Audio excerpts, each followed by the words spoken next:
também no Instagram ao mesmo tempo. E eu não fico até o fim. Aí o pessoal fala, o que está acontecendo, pastor? Aí eu pego e eu aviso. Falo, então, eu tô lá na rede vizinha. Agora tem que falar rede vizinha, né? Tem que começar a fazer isso, vir para cá, para o YouTube, sabe? Para não ficar tão dependente do Instagram. Nossa, conseguir. Bom, ao que tudo indica aqui, nós estamos ao vivo e alguém, tipo a Vanessa, o que houve? Caiu? Morreu? A Vanessa está aqui no PV e eu tinha tirado. Vocês me desculpem que eu tinha tirado o mudo. Eu tinha tirado o mudo, infelizmente, da guia do WhatsApp. Agora tudo certo. Agora pode mandar quantas mensagens quiser. Você que está aí no Instagram, eu tô lá na rede vizinha com a Cris Correia. Nós vamos falar sobre educação depois da Reforma Protestante. Nós vamos falar de reforma, porque a live é uma das lives do especial da Reforma aqui ia falar do Novo Testamento, estou podendo, né? Do Nascido de Novo, e nós vamos falar sobre educação, tá bom?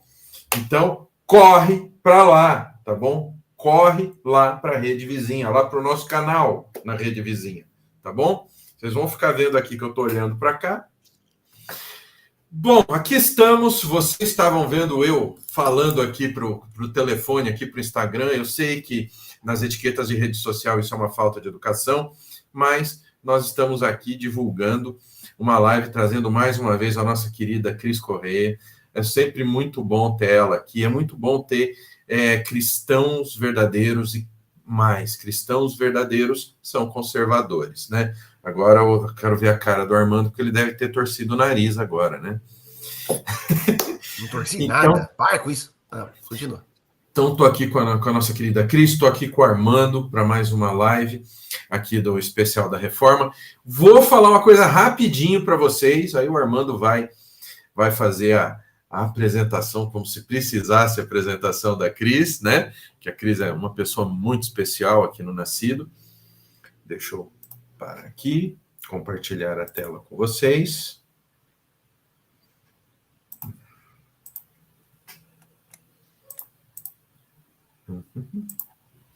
Hoje eu compartilhei a tela certa.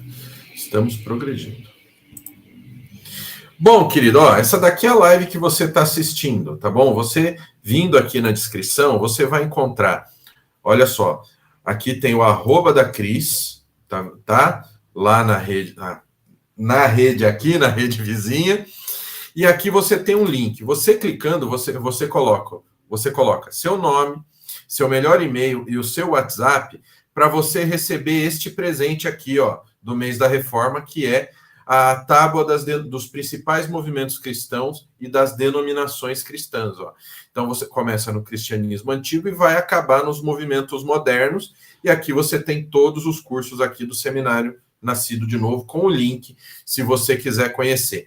Outra dica para vocês, lembre-se que o nosso especial da Reforma é uma parceria entre o Projeto Castelo Forte e o Nascido de Novo, tá? O Projeto Castelo Forte, ele traduz sermões, textos de grandes teólogos, de grandes homens de Deus. Então você tem Spurgeon, Riley, Calvino, Lutero, tem muita coisa. E aqui na descrição você vai encontrar o link aqui, para os sermões do Projeto Castelo Forte, né? Para os e-books do Projeto Castelo Forte. Olha quanta coisa tem ali para vocês e tudo. Eu vou pegar olha o valor disso daqui, gente. R$ 2,99. Tem e-book de R$ 1,99 aqui, tá? Aqui, Lutero, a Justificação pela Fé, de autoria do Charles Spurgeon, tá bom? Então, lembrem-se, Especial da Reforma é uma parceria entre Seminário Teológico Nascido de Novo e Projeto Castelo Forte. Aqui eu fico complicado de falar Projeto Castelo Forte, Cris, porque o Armando, ele era o Projeto Spurgeon. Aí ele tirou o Projeto Spurgeon e pôs Projeto Castelo Forte. E eu protesto veementemente dele ter feito isso. Entendeu? Mas fazer o quê? Mas eu não tirei, o Raul que implica, eu não tirei, eu acrescentei o Projeto Castelo Forte ao Projeto Spurgeon. E, na verdade, esse sermão que o Raul mostrou é um dos que a gente vai falar amanhã na nossa live. E uma coisa que eu não posso deixar de falar, porque eu não consegui não reparar, foi o carrinho do Nascido, que eu tava com um negócio lá de whey protein lá. Ah, isso daqui, aquilo lá, é coisa da dona Vanessa, né? Imaginei. Mas boa noite, Raul. Boa noite, Cris. É sempre uma alegria ter você aqui no Nascido de Novo, junto com o Castelo Forte. E vou fazer a apresentação aqui da Cris rapidamente. A Cris Correia, ela é pedagoga, especialista em ciências humanas, autora e especialista em estudos sobre a relação de feminismo e cristianismo. Muito atuante nas redes sociais. Ela tem o perfil dela aqui nos links da live. Ela tem um grupo de estudos chamado Secrets, que você pode acessar e ter o melhor dos estudos da Cris, de uma forma exclusiva e muito particular lá, sem problema de ser cancelado nem nada. E ela mora em Jacupiranga, próximo de Registro, no interior de São Paulo, e frequenta a Igreja Batista Renovada. Bom, nós começamos, né, a nossa live, Cris. Cris, a Reforma Protestante. Nós sabemos que a Reforma Protestante ela foi um marco em diversos aspectos, né? Tá certo, nós tivemos pré-reformadores, nós tivemos movimentos antes de Lutero, mas esse estopim de Lutero que estava no lugar certo, na hora certa, e tomou uma atitude certa. Inclusive, eu costumo dizer, né? As pessoas falam que Lutero saiu da igreja, né? E a Reforma Protestante foi a saída da igreja. Não, na realidade, expulsaram os hereges da Igreja de Cristo, na realidade.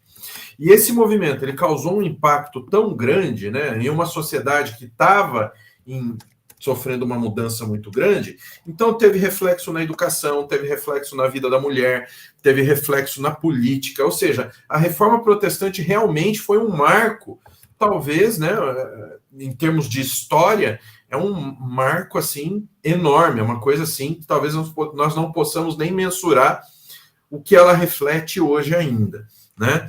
E você, você é especialista em ciências humanas, como você vê a influência da Reforma Protestante, não só na educação das mulheres daquela época, mas no desenvolvimento do conceito de educação cristã para a mulher ao longo de todo esse tempo? Boa noite, né, a vocês dois, a todo mundo que está nos assistindo. Eu tenho, assim, uma relação muito particular com essa questão da educação e a reforma, porque eu também sou pedagoga, né, então, eu tenho um carinho especial por esse olhar da história em relação à educação. E é indiscutível, é inegável que o período da reforma foi extremamente significativo para o avanço da educação e principalmente para a educação feminina, né? A educação das mulheres. A gente sabe que ali a Idade Média e até o período da reforma, né? A educação não era algo popular, né? As pessoas não estavam popularizadas com o acesso à educação. Então, a educação era algo muito restrito, né? Um grupo muito restrito de pessoas, no geral, tinham acesso à educação. Então, não era comum você ser alfabetizado, não era comum você ser um erudito ou você chegar até a universidade ou ter um diploma, né? Então, isso era muito restrito e também era restrito ao ambiente clérico, né? Era também restrito ao ambiente ali entre religiosos, entre cristãos. Então já existia também esse interesse da igreja, no geral, né, dos cristãos, em relação à educação, né? Mas a reforma ela traz um olhar diferenciado, né, para a educação em geral, e isso não foi algo que refletiu, respingou nas mulheres, foi algo que intencionalmente colocou a mulher também dentro desse contexto de expansão da educação, né, de popularização da educação. Então, quando a reforma acontece, ela não acontece pensando apenas nos homens, né? Ela não acontece pensando apenas em popularizar a alfabetização apenas para os homens. Não, ela acontece também visando essa questão do sacerdócio universal, né? Que inclui a mulher, não só a mulher, mas as crianças, né? Que historicamente também tem aí carrega aí uma história de rejeição e de nota de rodapé, geralmente, aí, nos contextos, né? E o cristianismo, em geral, ele vem abraçar os vulneráveis, os rejeitados, né? Os excluídos. E as mulheres, elas têm esse papel importante na reforma também, né? E são assistidas dentro dessa nova proposta de educação. Então, eu tenho um carinho muito grande por essa questão da educação e me sinto feliz em ser uma protestante quando eu olho para trás, relendo a história e vejo que as mulheres elas foram assistidas também dentro dessa nova proposta, né? E uma das coisas que eu acho curiosa e sinto satisfação também em reler a história é que não só Lutero, mas como outros reformadores ouviram muitas mulheres também discutindo teologia, né? Também discutindo ali essa necessidade da igreja de se voltar às escrituras, né? Então, as mulheres aparecem presentes também nessa questão de discutir ali a teologia, né? O próprio Lutero, em uma das suas cartas para um amigo, em que ele fala de Catarina, da sua esposa, ele diz que ele tem o desejo de que quando um dia a reforma for lembrada, que incluam também a sua esposa, porque ela era para ele ali um braço direito, né? Inclusive, algumas vezes ele a chama de doutora Catarina, porque ela tinha ali também um conhecimento e uma inclinação a discutir sobre a teologia também, a discutir de uma forma intelectual também, né? Não só ela, como várias outras mulheres. Mas, em específico, essa questão da popularização da educação, uma das coisas também que inclui as mulheres como professoras, né? As mulheres como educadoras, né? Mulheres que começaram também a ser vistas como pessoas importantes nesse processo de alfabetização das crianças, principalmente, né? Principalmente na primeira infância, muitos reformadores, muitos pastores discutiram, muitos reverendos discutiram e defenderam a ideia de que na primeira infância a melhor figura de educadora é a figura feminina, né? Então, trazendo a mulher também para uma valorização de utilidade sociopolítica também. Então, eu acho isso muito interessante, muito importante, e é um prazer hoje estar aqui falando com vocês sobre esse assunto. Muito bom. No caso, eu queria que você desenvolvesse um pouquinho mais sobre essa questão do sacerdócio universal dos crentes, como isso refletiu imediatamente para essa ampliação do estudo, porque o estudo, na prática, quando a gente vê a história, pelo menos da parte protestante, ele começa com a intenção de fazer o povo ler a Bíblia. Não era exatamente para o povo ser instruído nas camadas da sociedade. Nas ciências, não, era para o povo ter acesso à palavra de Deus. Sim, sim. Isso aí, no caso, foi uma diferenciação muito grande entre países católicos e protestantes. Nos países católicos, isso acabou acontecendo muito depois. Eu queria que você falasse um pouquinho disso e como que a tradição reformada desempenhou um papel fundamental na disseminação dos valores cristãos na sociedade e como que eles se refletem ainda nos dias de hoje. O interessante desse período é que essa proposta da reforma, ela assistia o cidadão comum, a pessoa, o simples cidadão, né? Essa popularização do evangelho, né? Que era uma característica da igreja primitiva, né? Ela retorna ali nesse período da reforma, né? É verdade que a Igreja Católica Apostólica Romana, ela acaba correndo também atrás disso um pouco depois, no movimento de contra-reforma, né? Numa postura de correr atrás do prejuízo, né? Porque deu muito certo essa questão, essa proposta de popularização da educação. E uma das coisas interessantes da gente observar é que Lutero, quando ele defende a educação pública, né? E ele incentiva os príncipes a abrirem escolas, né? do lado das igrejas e levar a alfabetização, levar esse acesso ao cidadão comum, ele também defende um modelo de educação pública, né? E a gente precisa lembrar disso, né? Porque existem hoje alguns ataques, né? Sobre a popularização da educação, que eu acho muito curioso, como se isso fosse algo ruim, né? Mas a gente encontra aí algumas críticas em relação a isso, né? Muito mais da ala do catolicismo romano, né? Fazendo uma crítica a esse modelo de educação pública e muitas vezes até atribuindo o fracasso da educação pública pós-moderna à reforma protestante, que não é justo, né? Porque junto com a proposta da popularização da educação e da escola pública, trazida principalmente por Lutero inicialmente, existe um modelo dessa escola pública, e nesse modelo os princípios da reforma estavam muito presentes, né? Esses princípios cristãos, eles eram muito enfatizados, no sentido de que a educação pública, ela precisaria estar dentro de um modelo em que lembrasse o estudante de princípios e valores importantes dentro da fé cristã. Então, ao longo do tempo, isso foi se perdendo por uma questão de um avanço da cultura secular, né?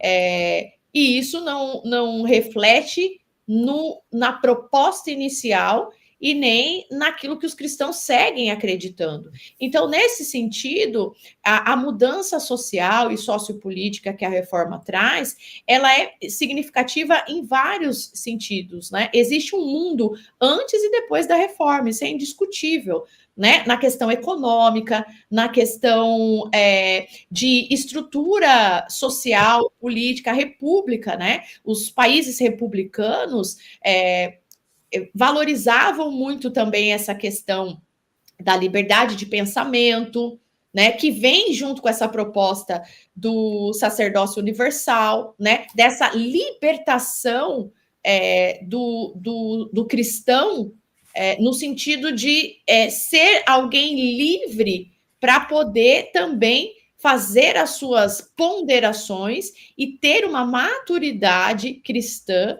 para avaliar, assim como os bereanos, né, na Bíblia são citados, para que possam ouvir e reter aquilo que é bom. E para fazer isso, você precisa, sim, ter uma consciência racional, madura e trabalhada também a partir da educação. Então, é indiscutível que existe uma sociedade antes e depois da reforma e que essa mudança sociopolítica, econômica, que trouxe, né, que a reforma protestante trouxe, ela é benéfica no sentido das liberdades e no sentido também da prosperidade. A gente tem que enfatizar isso, né? A gente fala muito de livre mercado, a gente fala muito de propostas conservadoras, né, em relação à política, e as principais propostas conservadoras, elas estão conversando e andando lado a lado com as propostas da reforma.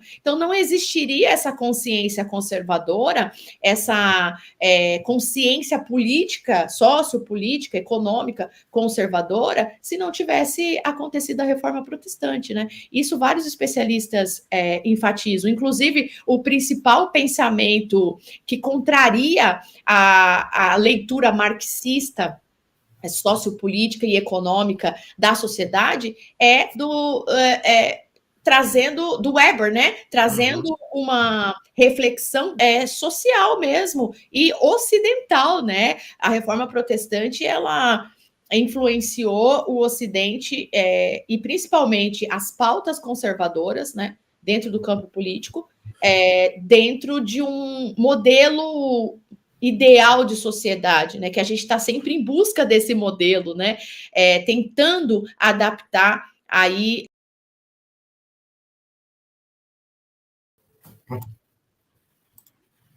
Nossa, caiu todos aqui. Não fui eu, então, dessa vez. Caiu, mas... Caiu e caiu geral. Caiu geral. Aqui só. Enfim, gente, é isso. Cris, Ó, peraí, Amanda, deixa eu só fazer quero pontuar algumas coisas. A forma como a Cris colocou do quê? Até na pergunta nós começamos a tratar isso, né?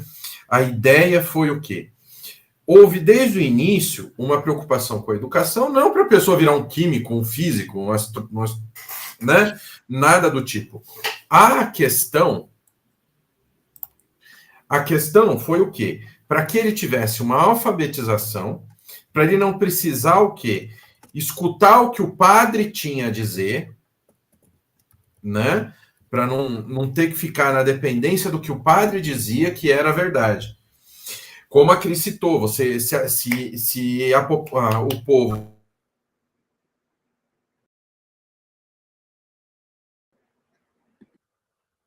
né? Como era então? O povo não era alfabetizado.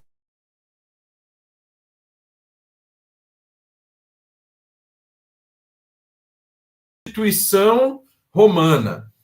O povo não tinha onde conferir se era isso mesmo.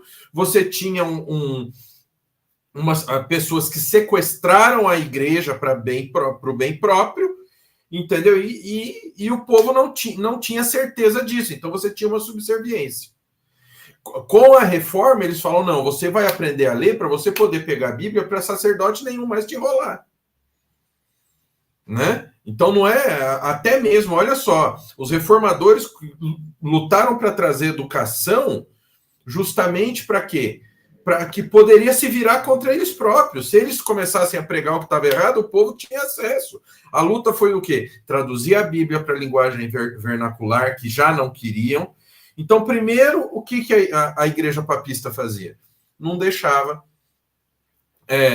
mantinha a pessoa numa ignorância, no sentido de não ter estudo, de não saber ler. Quando isso foi fomentado pelos reformadores, pela reforma, o que acontece? Aí eles claramente proíbem o livre exame da Escritura. Né?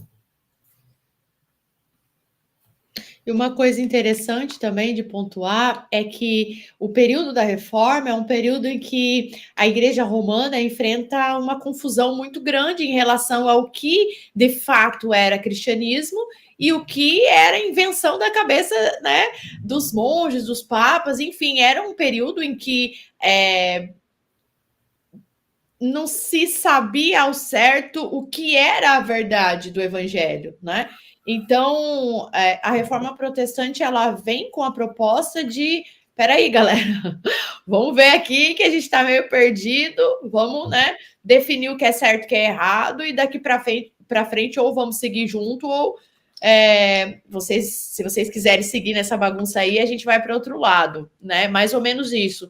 E o fato de propor essa educação para o cidadão comum é para que o cidadão comum pudesse olhar e ponderar: peraí, isso aqui não condiz com o evangelho. Não, mas isso aqui condiz, então eu vou para cá, eu vou para lá. No sentido mesmo de dar essa liberdade de consciência, né? A livre consciência, a partir da reforma protestante, passa a ser algo importante.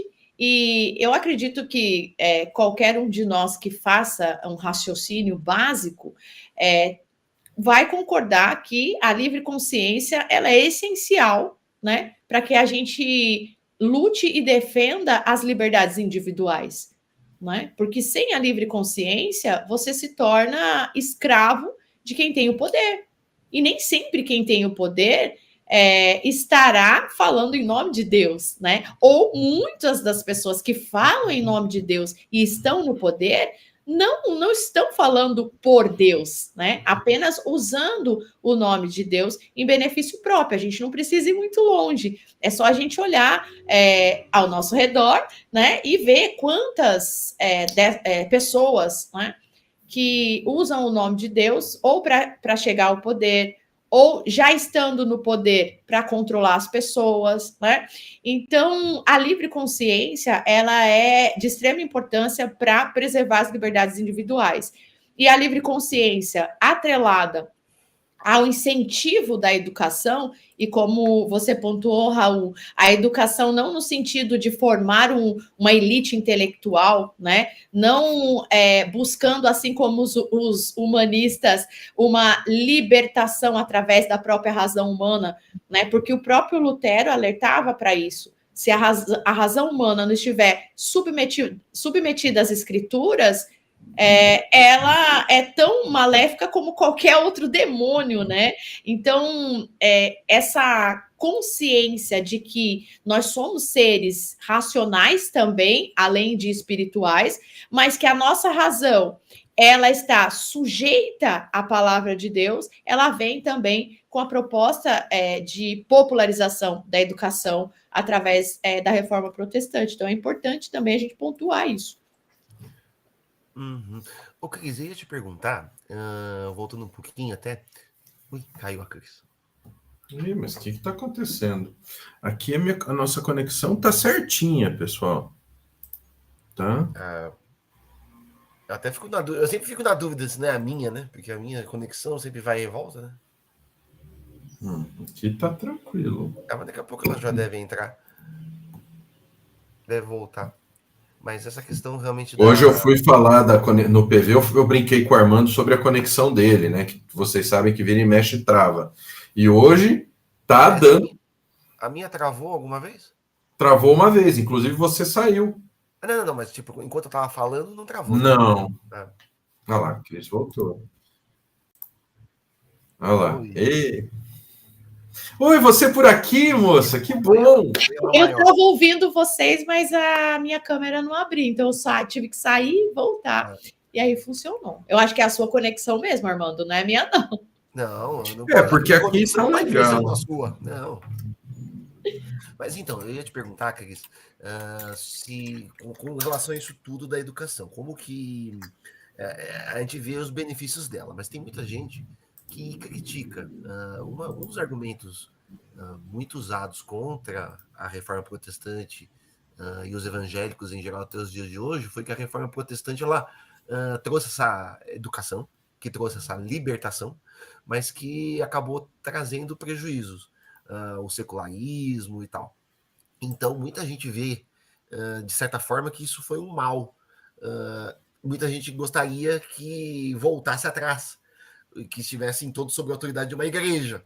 Como é que você responderia a esse tipo de argumento que é muito usado? Você conhece, você sabe como é que muitos usam esse argumento contra os evangélicos em geral. Então, uma falácia, né? É uma falácia. Eu não sei se por má fé ou por falta de conhecimento. Porque se você conhece a história, você sabe que o secularismo não veio pós-reforma. Ele já vinha se desenhando, né? Essa força de uma cultura baseada na razão como um Deus, né? Ela já vinha se desenhando antes da reforma. Então, a reforma protestante, ela é, na verdade, uma resposta da igreja a uma configuração nova de um mundo novo, né? Então, assim, é como se alguns cristãos tivessem percebendo a mudança social que estava ocorrendo, né? E que era uma ameaça direta à igreja, ao cristianismo em si, e tivessem se posicionado. Não, galera, peraí, a gente precisa aqui de uma resposta para essa nova configuração de um mundo que está vindo engolir esse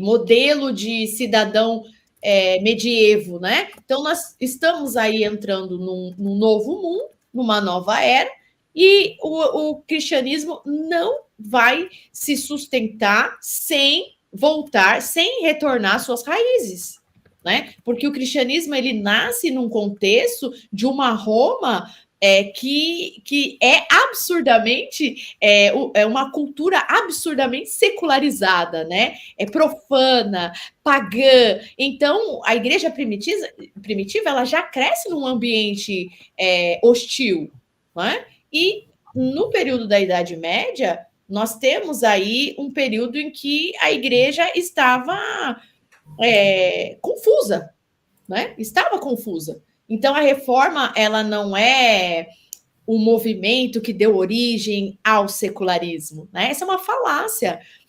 A Reforma Protestante ela é um movimento que deu uma resposta ao mundo secular, que estava se reorganizando. Uma das coisas que eu acho importante a gente ter essa consciência, principalmente porque, como eu falo bastante sobre feminismo e cristianismo, eu acho interessante a gente ter essa consciência. Academicamente, né, inúmeros historiadores, inúmeros pesquisadores, inclusive feministas, elas atestam, né, que o período do iluminismo, né, aquele período ali considerado a Idade das Trevas, né, ele foi o período em que o sexismo se institucionalizou. É a primeira vez na história que aparece o sexismo de uma forma institucional. E onde?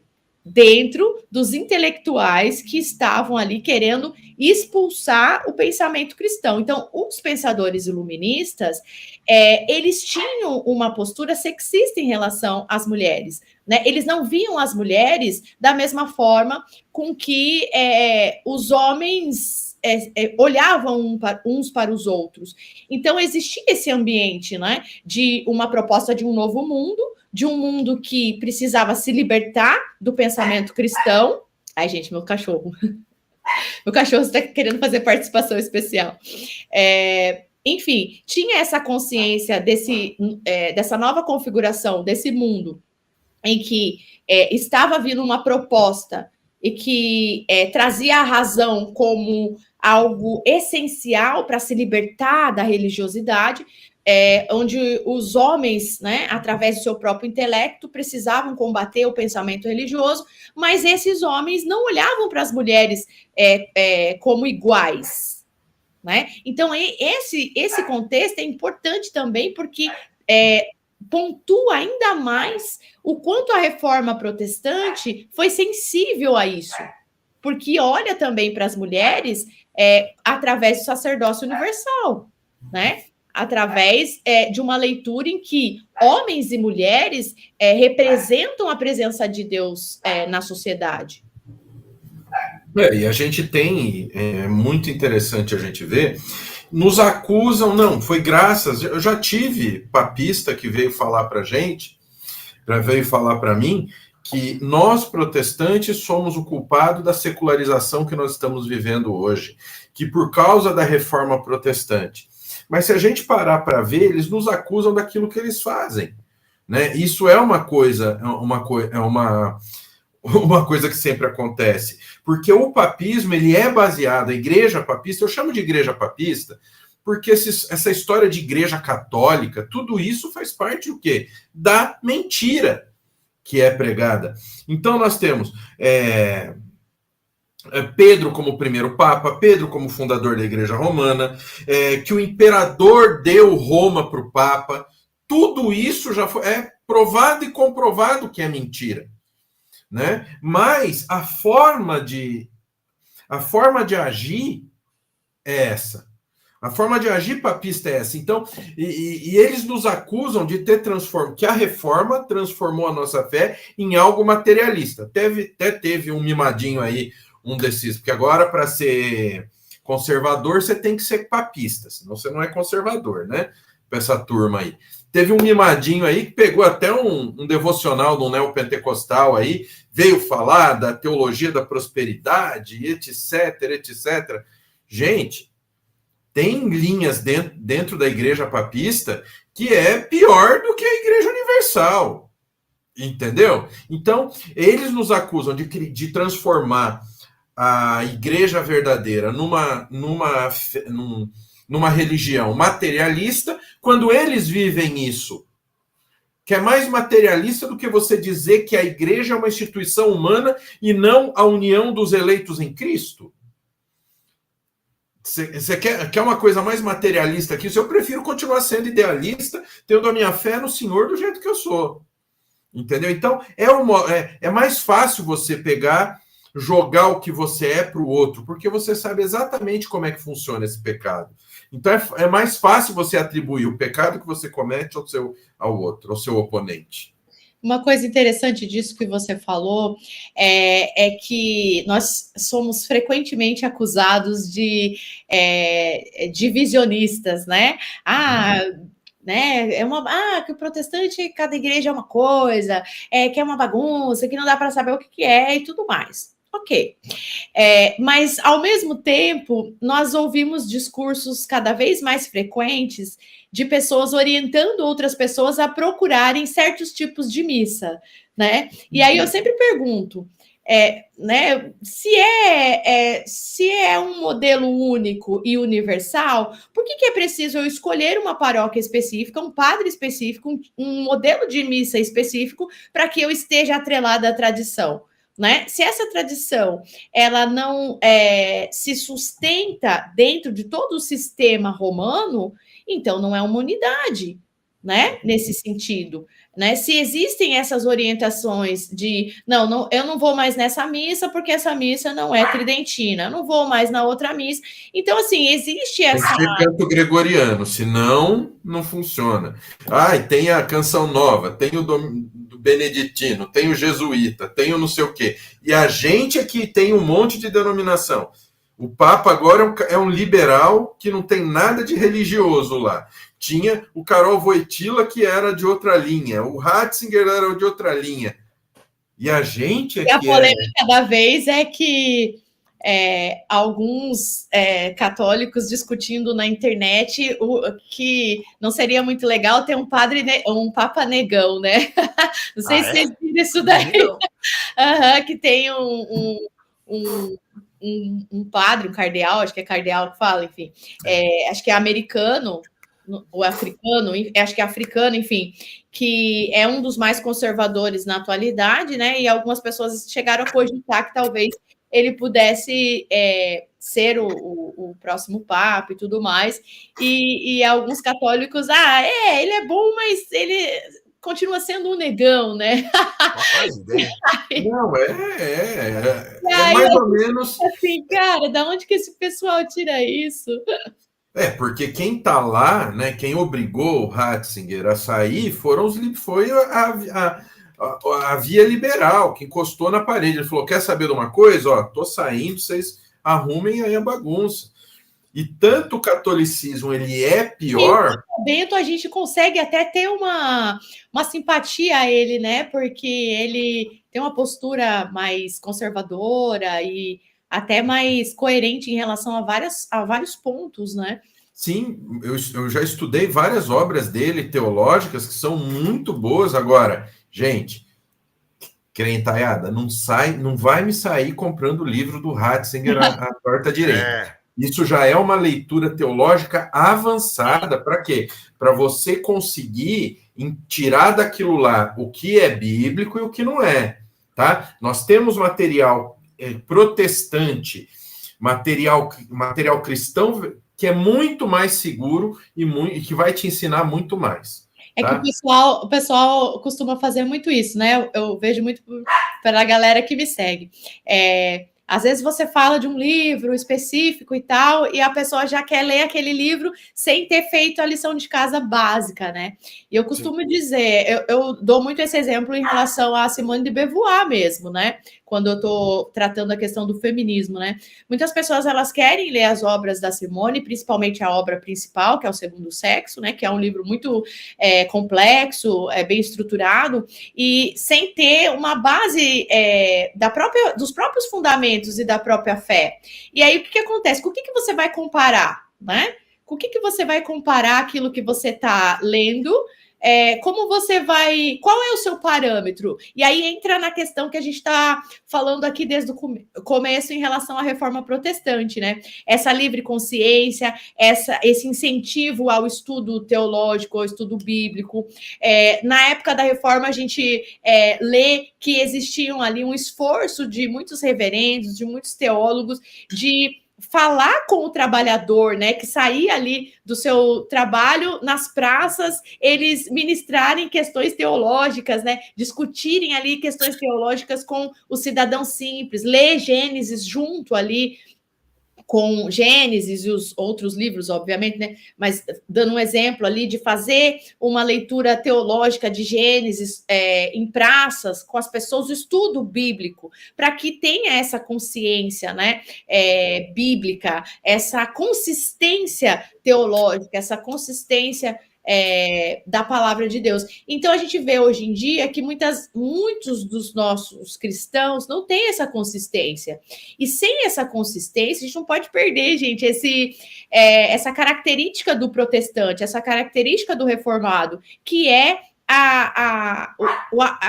o conhecimento e a profundidade teológica em questões muitas vezes simples. Quando a gente fala em profundidade e conhecimento teológico, às vezes as pessoas já pensam que são tratados teológicos, mas não, no básico, no simples, né? No evangelho puro e simples, fazendo uma referência aqui ao Lewis. Então, eu sempre incentivo as pessoas a ter essa consciência teológica, a ter esse conhecimento bíblico básico, mas que é tão profundo e que faz total diferença em relação a própria parâmetro de leitura e de estudos que você possa ter. A gente está embalando no que a sociedade moderna se transformou, né? Porque você tem aqui, ó, YouTube, pelo amor de Deus, tá? Amigos, que eu vou falar agora.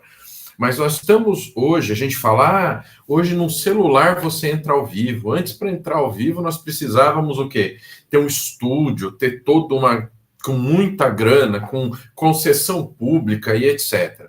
Hoje não, hoje você vem aqui no celular, olha lá, estamos ao vivo também no Instagram, só que a live mesmo tá rolando lá na outra rede, viu? Que eu já falei YouTube várias vezes, então... Então, nós temos essa facilidade, mas nós estamos usando um recurso que é uma ferramenta, como é que eu vou dizer para vocês? É um ambiente que é pensado para quê? Para que você fique aqui dentro, consuma aqui dentro e viva aqui dentro, né? A gente tá. E o que eles vão fazer? Bom, o ser humano ele se dá melhor com o que é mais fácil. Nossa natureza caída se alimenta disso. Então ele vai no que é mais fácil. O que é mais fácil? Videozinho de 1 minuto. É um processo reverso um pouco do que quando era na reforma, né? De que usava-se imagens porque o povo é ignorante. Agora você usa imagens porque o povo para deixar o povo. Para deixar o povo assim, ele preso, entendeu? 1984 nunca foi tão assim, como é que a gente diz, tão atual do que é. Porque o povo, ele tá assim, ó. Eu vejo, às vezes, o Samuel, ele fica ali. Ele não tá nem prestando atenção, mas ele tá passando. Então, o que acontece? Esse curto, as pessoas querem atalho. Elas não têm mais tempo. Elas não têm mais tempo para escrever. Eu tô tendo que escrever artigo, escrever estudos teológicos e quebrar em 4, 5, 6 vídeos. Porque se eu fizer um vídeo daquele estudo completo para eles não vão consumir. Então, eles não querem mais. Peraí, você acha que eu primeiro vou estudar lá? Acha que eu vou ler primeiro? Eu vou ler esse, depois esse aqui, depois esse aqui, para só depois eu ir para esse aqui? Eu vou para esse aqui direto. Aí ele pega esse aqui e fala, nossa, justificação de todos os benefícios de Deus na aliança da graça. O que é aliança da graça? Mas não é? Não quer mais. Não, mas até as lives, a gente não pode fazer live muito longa, senão o pessoal distrai. Ô, Cris, uma pergunta. Eu queria que você falasse um pouquinho sobre, voltando da reforma, como foi importante o papel da Bíblia. A Bíblia sendo impressa, como que isso acabou sendo o meio pelo qual esse processo educacional começou, e 2, que você falasse um pouquinho sobre mulheres dessa época da reforma, se você tem alguma dessas autoras e pessoas, mulheres na época da reforma, que tiveram um papel importante que os nossos ouvintes e telespectadores aqui podem se inspirar. Só pontuando também o que o Raul falou em relação a essa questão de o pessoal ter preguiça e tal.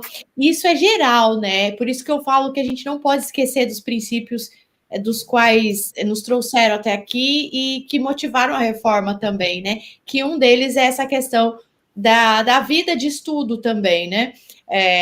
Porque na academia, em geral, as pessoas estão assim, né? O mundo secular é preguiçoso. Você pega artigos acadêmicos publicados e você fica inacreditável que isso tenha sido publicado, porque assim é de uma pobreza absurda, né? Mas a carência de pessoas que queiram, né, produzir alguma coisa é tão grande que qualquer pessoa hoje em dia fazendo qualquer coisa vai acabar sendo publicado mesmo, porque não tem quem queira fazer. E nós, como cristãos, temos que estar na contramão disso daí. E o próprio exemplo disso na minha época, para eu fazer um trabalho de escola, eu ia na biblioteca, eu pegava a enciclopédia Barça, procurava fazer ou seja, eu aprendi a fazer pesquisa, não é em curso superior, eu aprendi a fazer pesquisa na escola. Hoje existe uma coisa chamada Wikipedia, que se você não gostar do resultado, do que está escrito lá, mesmo sendo verdade comprovada, você entra em contato e corre o risco deles colocarem você para editar aquele verbete. Eu tive caso aqui no curso, que o aluno no grupo, porque aqui no Seminário Nascido de Novo, você não precisa mandar a tua mensagem por e-mail ou colocar lá embaixo do vídeo tua dúvida e esperar te responder. Não, nós temos um grupo no WhatsApp e no Telegram que a gente tira a tua dúvida, ainda te orienta a você colocar aquilo em prática na tua vida.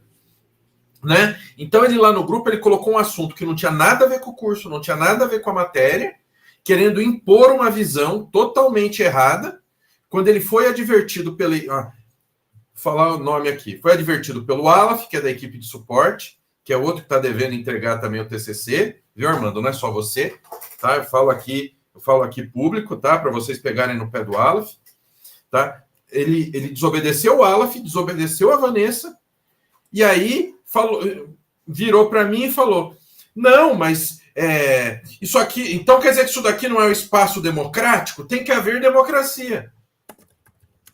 Eu olhei para a cara dele e falei: então nós estamos nessa situação agora, que é o democrático, que é aquela visão de que o aluno tem mais a ensinar do que o professor que está ensinando uma matéria técnica.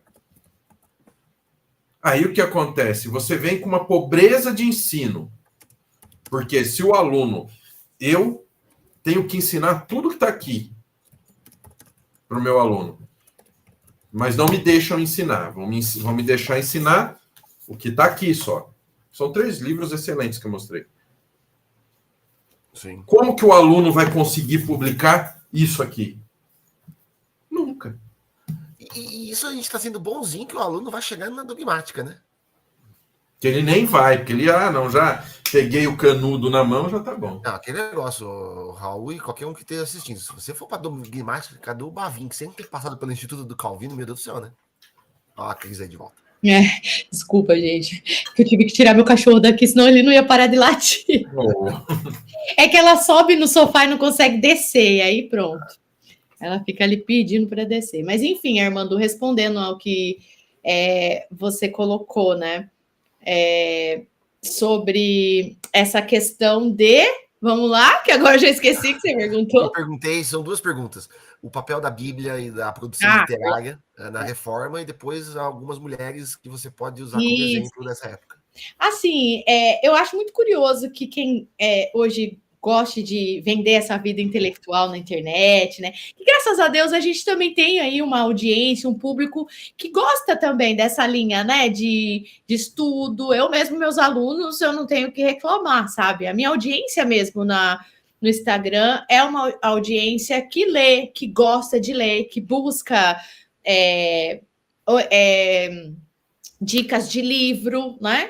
Então, são pessoas que dentro dessa maioria que não se ligam muito a estudar e tem preguiça e tudo mais, são pessoas que a gente consegue filtrar também nessa multidão, que são interessadas nessa vida de estudos, querem ter uma vida intelectual mais consistente e tudo mais, e eu acho super legal, porque eu também quero, né? Uma coisa que eu também gosto, é algo que faz parte já da minha vida.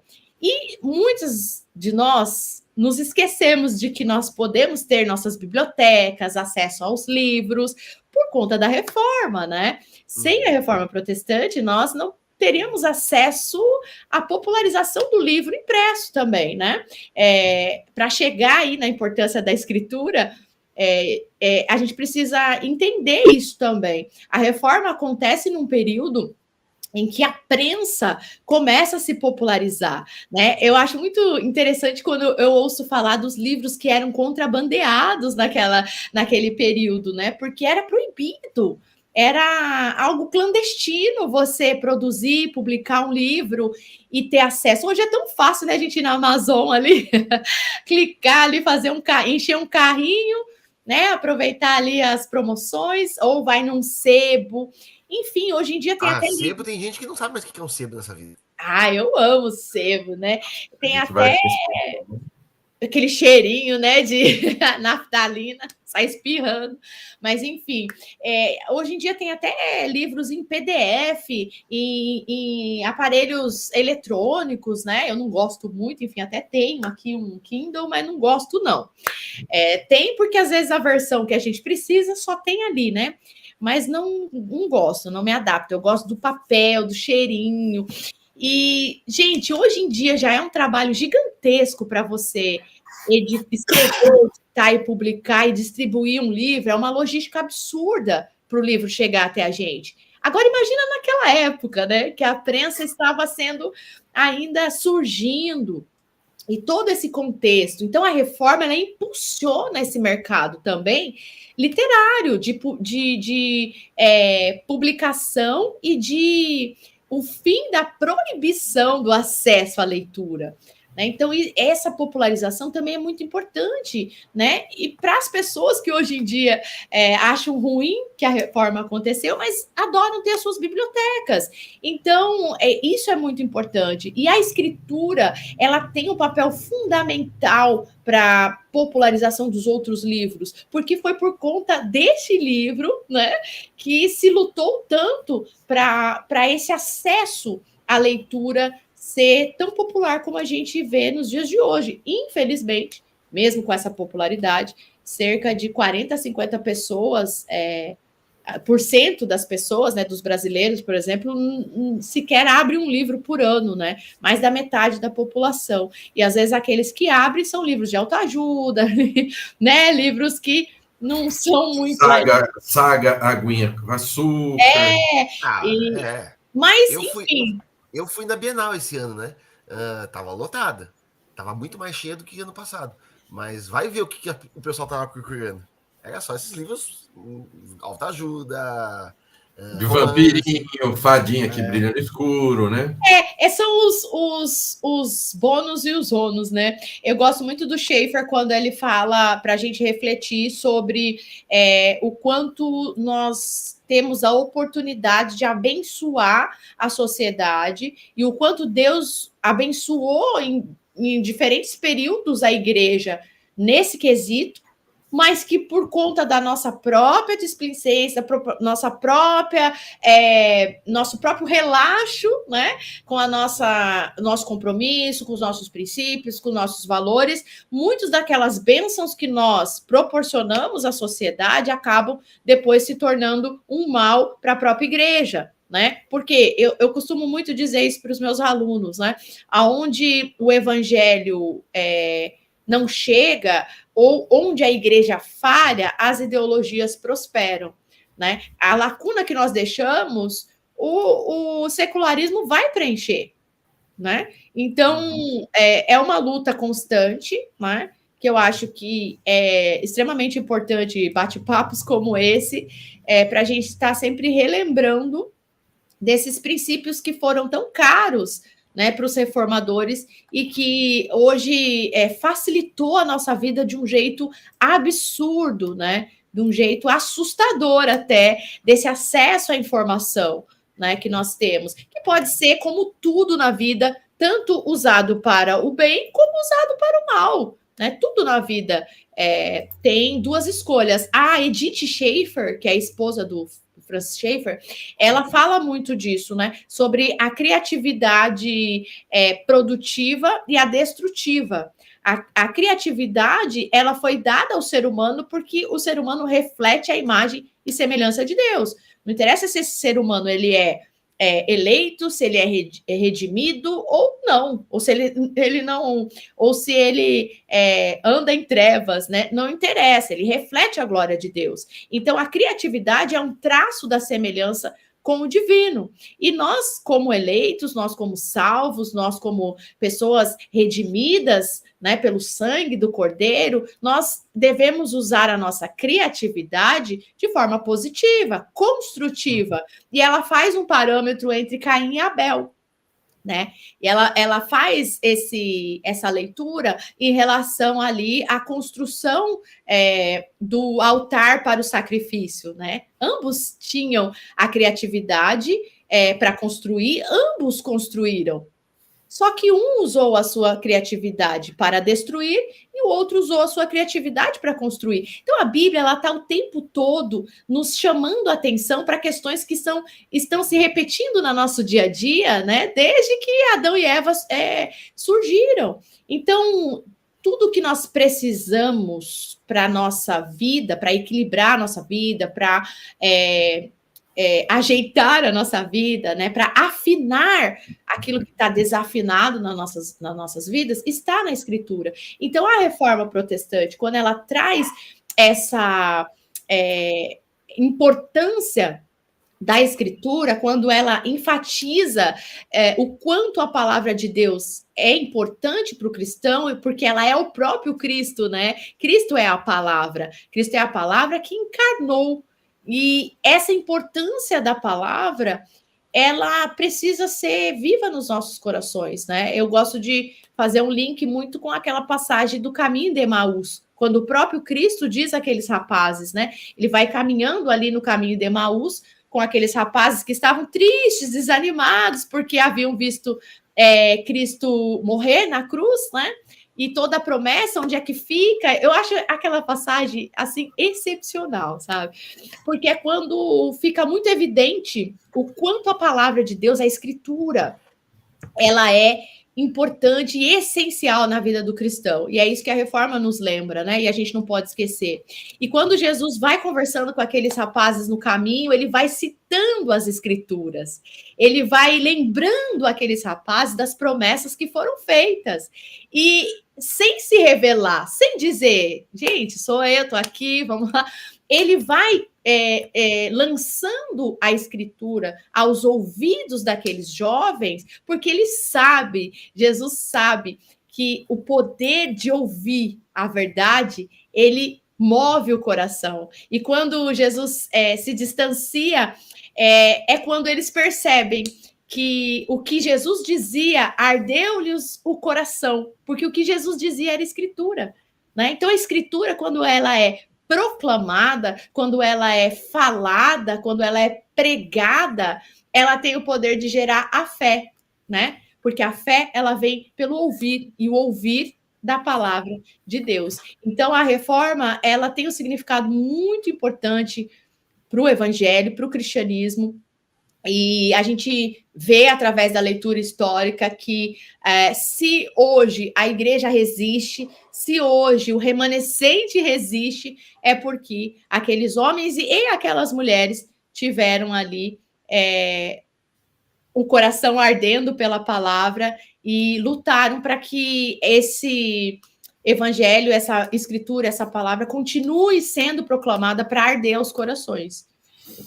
Cris, vamos lá, vou dar um saltinho aqui na nossa pauta, viu, Armando? Lá para a questão número 5, que diz assim, ó, você é palestrante, você é professora, você é uma pesquisadora, e você lida com dia a dia, como a gente lida aqui, né, com a tensão entre uma educação cristã e contra as ideologias modernas que tenta redefinir o papel da mulher na sociedade e redefinir, inclusive, o papel do homem, né? De criatura a possível até mesmo criador, né? Aí que soluções você vê para que as mulheres possam manter sua identidade cristã em meio desses desafios? Porque hoje, se a mulher virar e falar, não, eu estou me preparando porque eu quero ser uma dona de casa, eu quero me casar, meu sonho é ter minha casa, meus filhos, cuidar dos meus filhos, só falta ser apedrejada, né? Vão chamar ela de tudo quanto é coisa, né? Menos de uma mulher empoderada que quer mesmo entender, que quer perseguir seus sonhos, né? Então, eu acho que a resposta disso é essa questão da educação, né? A gente procurar nos educar com a palavra, né? Eu acredito muito no poder da palavra, eu acredito na palavra de Deus, né, gente? Não vai levar essa frase para o lado coach, não, né? Eu acredito muito no poder da palavra de Deus, é uma palavra viva e eficaz, e não tem saída, gente, sem o conhecimento bíblico. E eu falo isso com experiência de causa, assim, sem o conhecimento bíblico. E não aquele conhecimento da boca para fora, tá? Daquele estudo que moldou a sua mente, sabe? Que fez aquela metanoia, sabe? Que despertou ali o Espírito Santo para trabalhar na sua mente, no seu caráter, né? Que trouxe aquela vivência de experiência de vida cristã. Então, sem essa consciência cristã, sem essa consciência da escritura, é impossível sobreviver a esse mundo. É impossível. Porque as ideologias, as narrativas, elas estão engolindo o ser humano. Como você bem citou, as pessoas não sabem mais o que elas são, né? As pessoas não têm mais um padrão. E diante de tantas narrativas, de tantos modelos, de propostas, de tratados, de tantos estudos, de tantas coisas que nos são apresentadas, e agora a gente tem muito mais acesso a isso, né? Por conta dos aparelhos, das redes sociais e tudo mais, essa democratização ou popularização da informação, ela nos deixa... Eu sempre tenho muito essa visão, assim, sabe? Como se nós estivéssemos num quarto vazio e tivesse, assim, muitas vozes em volta, sabe? E você não sabe para onde você olhar, você não sabe no que você acredita. Eu tô falando isso porque é o que eu escuto das pessoas, sabe? Essa angústia de saber, mas o que então eu devo seguir? No que então eu devo me espelhar? Porque cada hora também, com essa era de influenciador também, a gente tem um ditando regra, né? Faz isso, faz aquilo, e me imita, ou você tem que viver assim, você tem que fazer aquele outro. Tem que mostrar isso, tem que mostrar aquilo. Isso, você não pode usar isso, um brinco assim, ou você tem que usar o seu cabelo assim, até nisso. Então, nos mínimos detalhes, desde da questão de personalidade, de caráter, de estilo de vida, até os mínimos detalhes, nós temos vozes na nossa cabeça dizendo o que nós devemos ou não devemos fazer. E eu acho que, diante disso, fica cada vez mais claro que o cristianismo e o próprio Cristo em si, ele sabia disso, porque sempre foi assim, né? Não é só agora que é assim. Agora isso fica mais evidente para a gente. Mas Cristo sempre soube disso, né? Deus sempre soube disso. E é por isso que ele nos deixou a Escritura, é por isso que ele nos deixou a sua palavra, né? Para ser lâmpada para os nossos pés, né? É por isso que ele próprio encarnou e viveu como um ser humano, para que você tivesse um modelo para qual olhar. É aquela pessoa que você tem que imitar. É aquele homem que você tem que tentar ser igual. É aquele padrão que você precisa copiar. Então, eu digo muito isso para as mulheres, né? Nessa era de desconstrução das identidades, do feminismo, do feminismo não, do feminino, né, do masculino, através do feminismo, que é um carro muito forte em relação a essa questão da desconstrução, né, do indivíduo e desse discurso de gênero, né, que traz essa figura nula de ser humano, né, que critica o sexo binário, o homem e a mulher.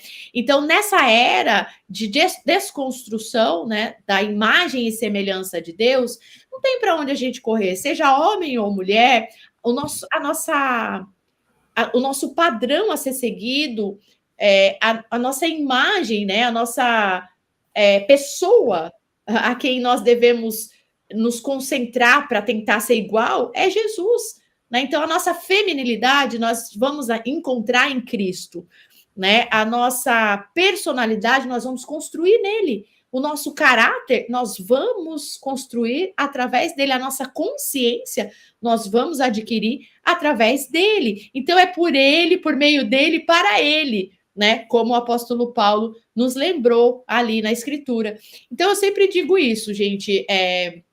Não tem para onde correr, buscar ter essa consistência assim no Evangelho, ter uma consciência cristã, uma profundidade na sua vida cristã mesmo, na sua experiência de vida cristã, no seu dia a dia. E isso daí é só você que pode fazer, ninguém vai poder fazer por você, né? O Raul faz a parte dele, o Armando faz a parte dele, eu faço a minha parte para tentar ajudar você. Mas é só você que pode moldar essa sua vida cristã,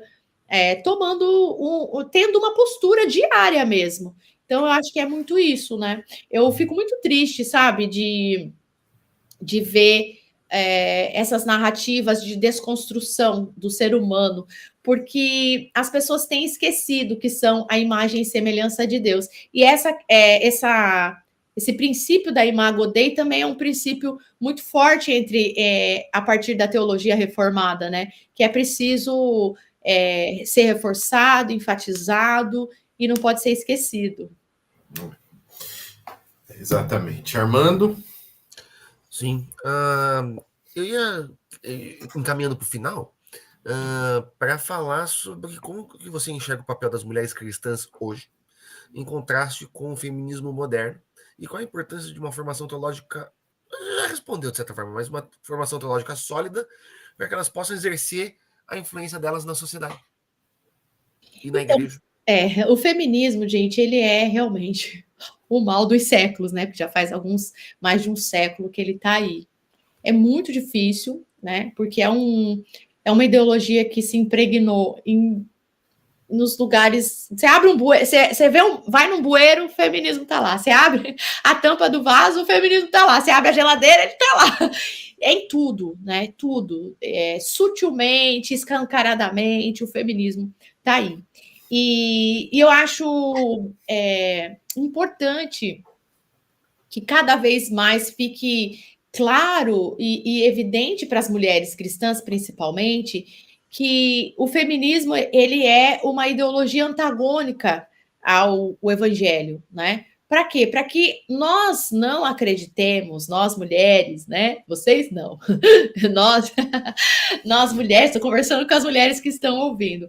Nós mulheres que temos essa consciência cristã, e entendemos que também somos feitas à imagem e semelhança de Deus, que a imagem e semelhança de Deus também reflete no feminino, né? Também reflete nas características próprias de uma mulher.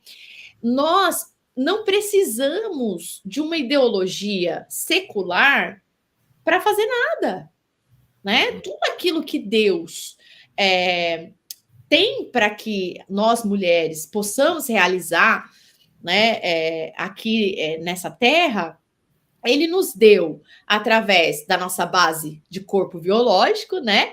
Não só isso, mas também através da sua palavra, né? Da sua revelação através da palavra. Então, nós precisamos sim ter essa consistência, essa consciência, precisamos sim entender que a mulher também pode ser um agente sociopolítico fora do lar, isso é muito importante também de dizer, porque às vezes a gente chegou a um extremo, né, Raul? Como você bem enfatizou ali, né? Hoje em dia parece um crime a mulher dizer que ela quer ser mãe e ficar em casa. Mas é porque a gente chegou no extremo de uma sociedade feminista, né, ginocentrista, que parte de uma visão feminina. Mas, ao mesmo tempo, nós não podemos nos tornar um contraponto extremo, achando que Deus nos fez para ficar em casa apenas, né? Porque, por exemplo, você me perguntou um pouquinho atrás, acabei não respondendo porque a gente foi para outros assuntos.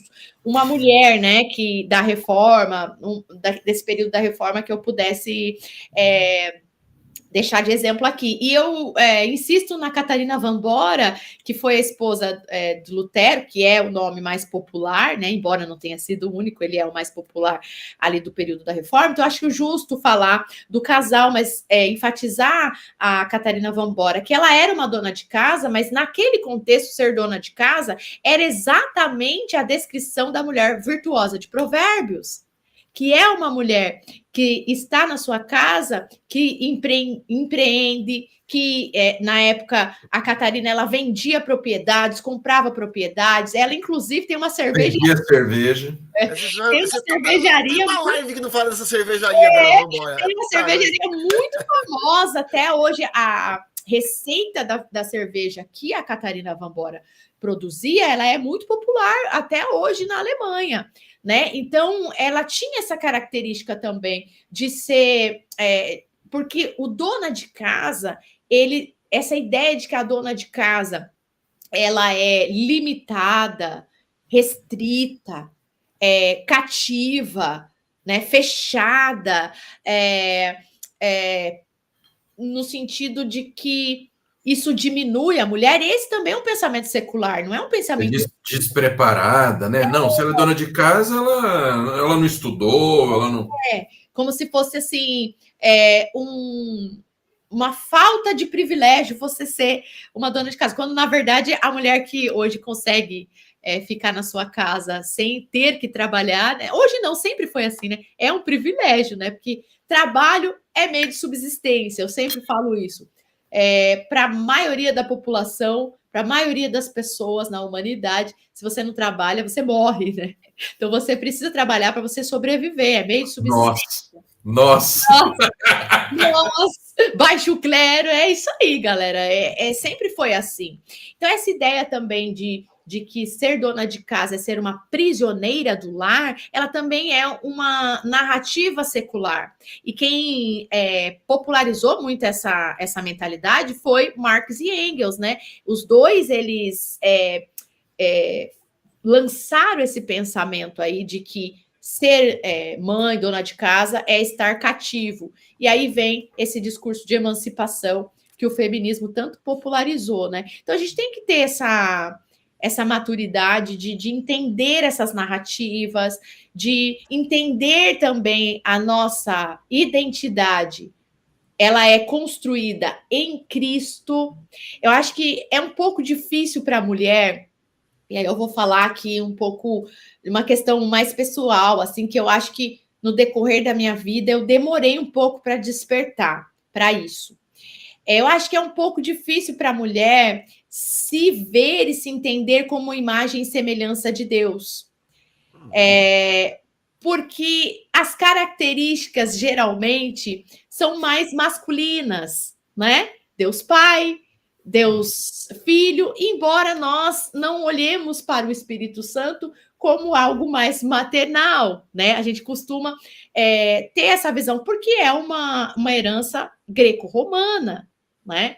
Nossa, dessa questão de masculinizar no sentido sexual, né? Porque a Bíblia ela não sexualiza Deus, né? Quando fala que Deus Pai, Deus Filho, não está sexualizando, mas nós temos essa mentalidade cultural que vai sexualizando e vai formando esse imaginário comum muito mais masculino por conta dessa cultura greco-romana. Então, eu demorei um pouco para entender que quando a Bíblia narra que Deus fez o homem e a mulher à sua imagem e semelhança, ele também colocou a sua semelhança no feminino, né? Então, eu acho que ter essa conversa entre as mulheres cristãs, Armando, e aí responde aí o que você falou, eu acho que nós, mulheres, isso é nosso. Não adianta a gente ficar esperando que o homem vai fazer isso. Tem muito desse papel, né, da mulher. Ficar cobrando.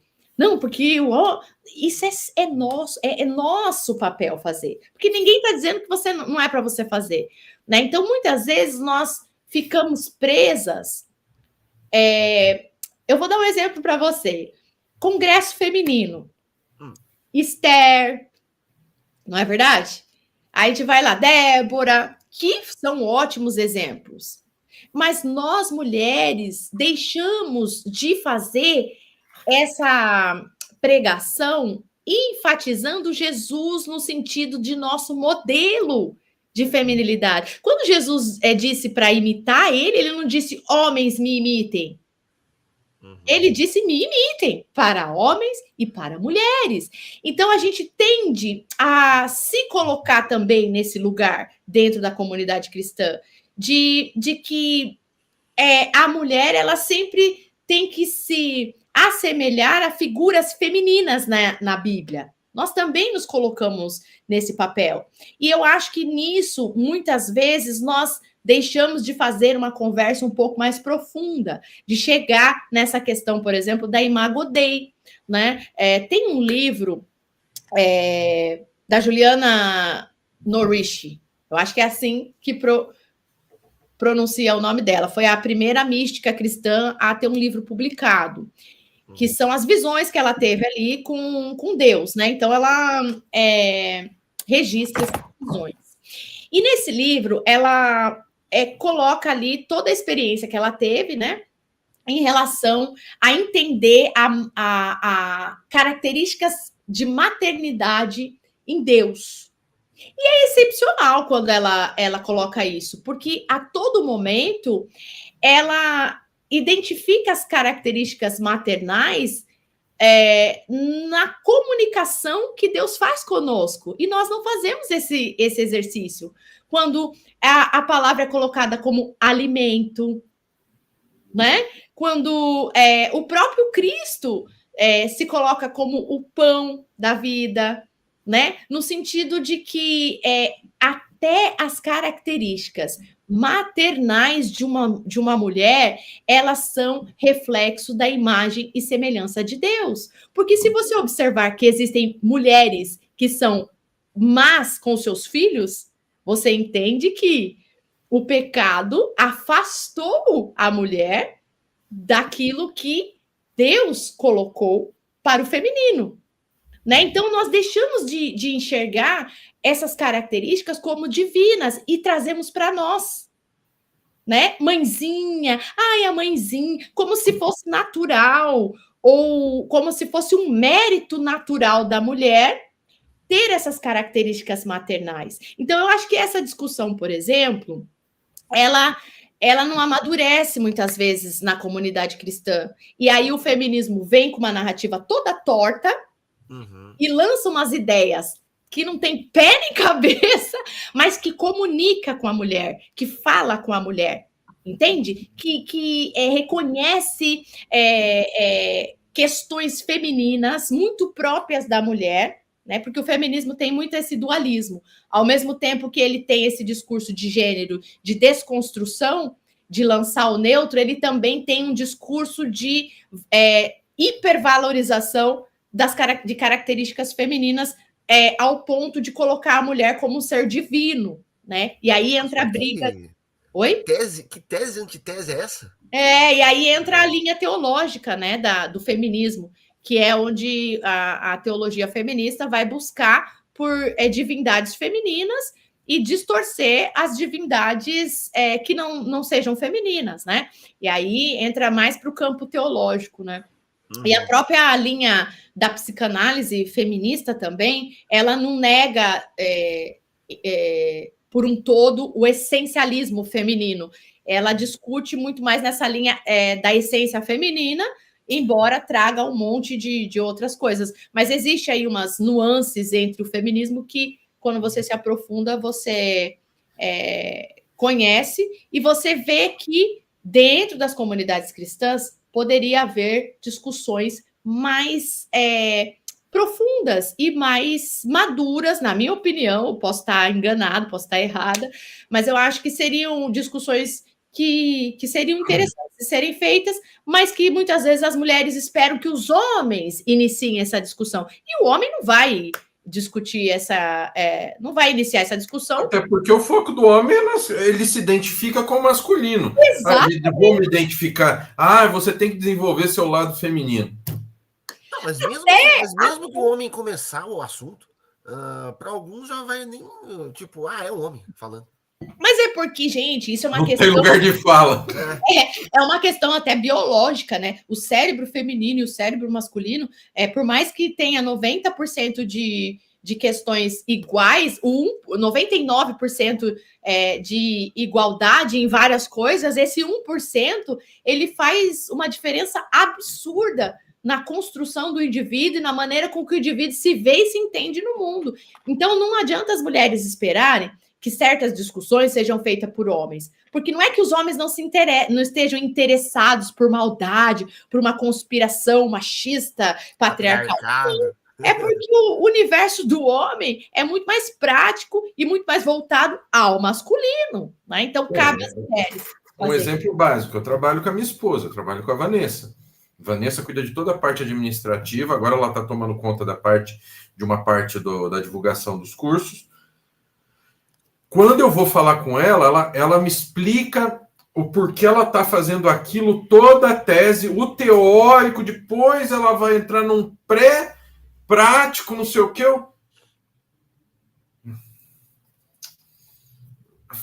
É só falar assim, o que é para fazer?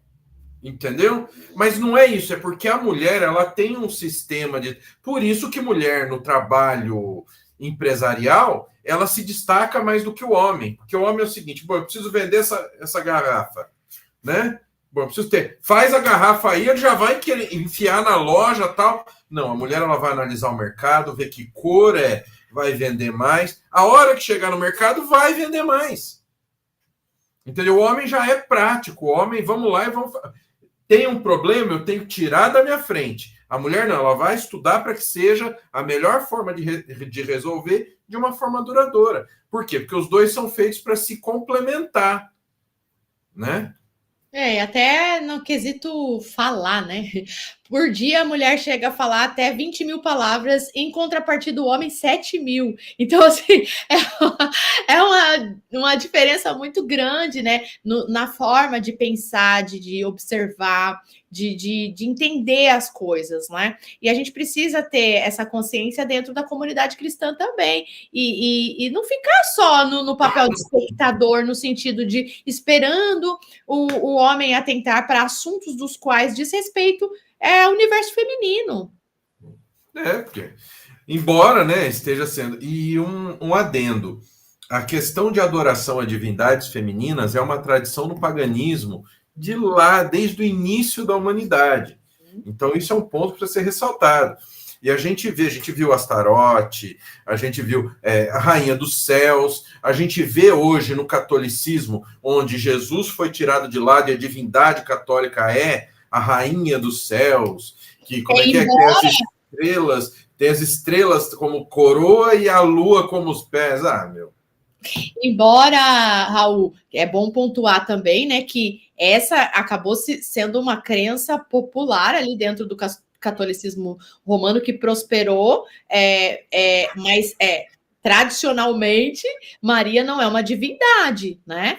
Isso aí, teólogos católicos romanos, se disserem algo contra, que reforça essa ideia de Maria ser uma divindade, estão indo contra a própria tradição, porque tradicionalmente Maria, ela é ali colocada como mãe de Jesus, mas ela não faz parte da Trindade. Inclusive, dentro da teologia feminista, existe uma crítica muito forte em relação a isso, né? Ao fato de que Maria precisa estar submissa à Trindade, né? Então, existe aí uma defesa da teologia feminista para que Maria se torne divindade.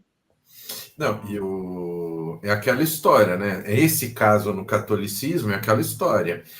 Se me perguntar, eu nego. Mas na prática é a mesma coisa as imagens. Não, as imagens não são para culto. Só que você vai lá, a tiazinha está lá sentada a tarde inteira orando por um pedaço de gesso. Eu digo assim, o pessoal que está assistindo aqui não acredita em nós? Não se preocupa, não. Hoje é dia 10. Vem dia 12 na TV. Vai lá. Dia 12 agora, mas é dia das crianças. Não, mas o feriado não é. O feriado não é feriado de Dia das Crianças. É que Dia das Crianças é mais conhecido porque as crianças ganham presente, amor, tá? Não esquece meu presente. Dia das Crianças, as crianças ganham presente, tem aquela ligação, né? Dos dois santinhos lá, que nós não podemos mencionar, né? Então, Dia das Crianças. Mas o feriado é o dia da tal da padroeira do Brasil. Padroeiro do Brasil não é Jesus, não é Deus Pai, Deus Espírito, não é o Espírito Santo para eles. É ela. Por isso que eu tô falando. E detalhe, não é só a mãe de Deus, é uma estátua que foi tirada de um rio. Então é a estátua que tem poder. Ou seja, a gente tem duas coisas. Se pegar o oficial católico, ele vai negar de pé junto, mas na prática... É que acho que existem cerca de mais de 1000 variações de Maria, né, dentro do catolicismo. Então, são várias... a Aparecida aqui do Brasil, acho que é do Brasil, né, do Guadalupe também, mas acho que não é negra, eu acho. Não, realmente, a questão de negra... Na Alemanha tinha outra virgem negra, que por causa da estátua também. Por causa das velas, né? As velas deixaram a estátua preta. Então, o que aconteceu? Eles pegaram a virgem negra, que fazia milagre. Uma das variações, né? São várias variações, né?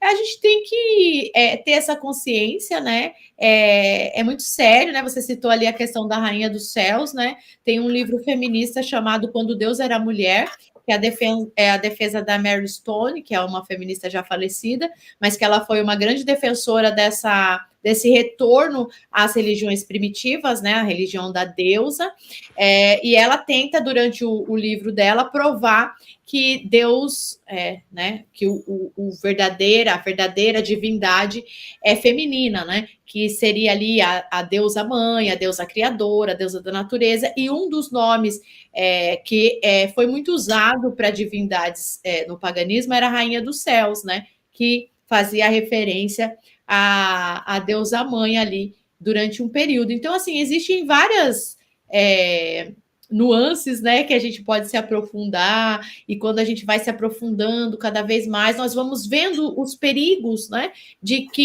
do quanto, quando a gente vai se desviando, nem que seja um pouquinho das escrituras, né, nós acabamos caindo no perigo aí, às vezes, de estar até seguindo uns costumes estranhos, né, que não condizem com o verdadeiro evangelho, né?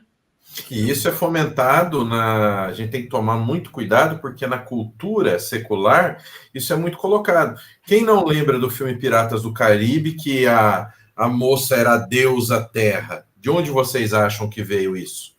Vocês acham que, não, eles inventaram ali na hora? Não inventaram ali na hora. Entendeu? Isso vem de uma tradição antiga que eles trouxeram para o filme. Aí a pessoa, olha... a heroína do coisa e pronto, já foi uma gotinha ali.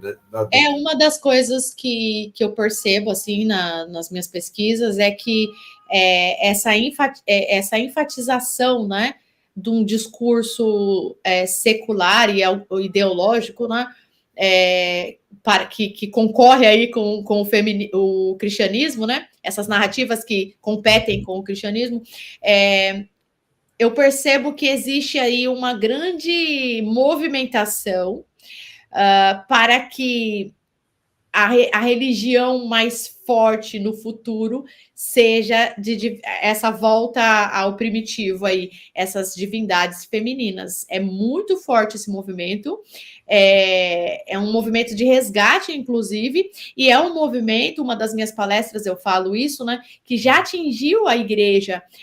Você tem na década de 70, no final da década de 70, a neta do Churchill, até acho curioso, porque de uma figura da qual ninguém esperaria, né? A neta de um dos conservadores aí, dos nomes do conservadorismo político, né, mais forte do século XX, a neta dele, no final dos anos 70, ela faz uma escultura chamada A Crista, né? Que é uma figura de Jesus, só que mulher.